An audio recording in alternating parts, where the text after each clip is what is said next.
So I'm out on the new trail, the new old trail, trying to find some old trees that are definitely dead that, I can go ahead and cut down.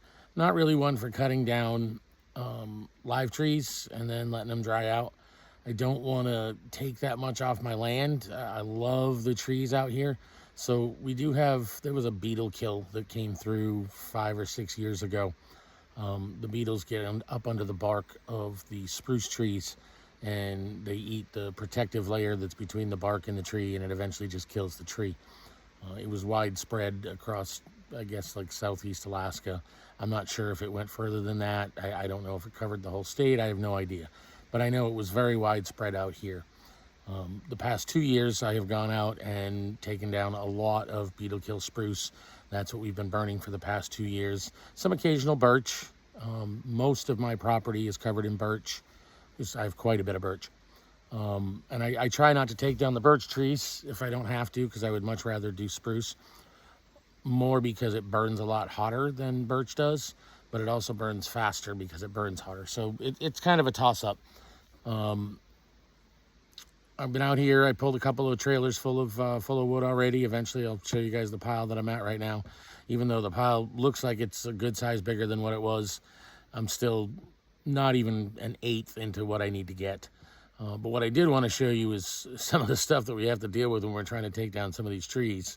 So this right here is a beetle kill spruce. You can tell all the branches are completely empty and void of any needles or anything. I'm not 100% sure you're going to be able to see this in the camera, but it's right next to a spruce.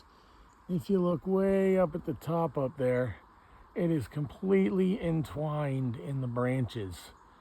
So trying to drop this is going to be pretty much impossible.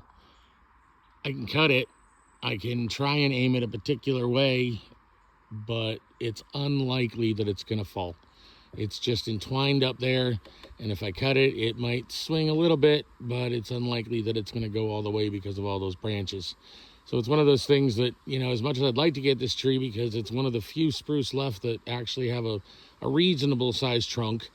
It's a little bit bigger. Most of the stuff that I've taken already has been about half this size as far as the trunk goes. So there's not a ton of wood to it because it was, killed before it really had time to mature at all. So it's not a real big tree. There's not a whole lot of wood there to burn. And I would like to get something like this one because this one is a little bit thicker and this would help a lot more. But I just don't believe that there's really going to be an option. I may try and cut it another time. I'm not going to do it today.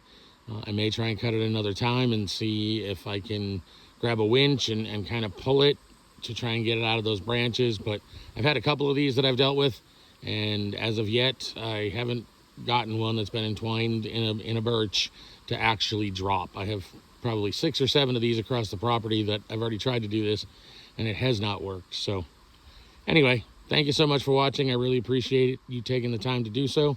Please like, follow, share, comment, do whatever works for you. Have yourselves a great day.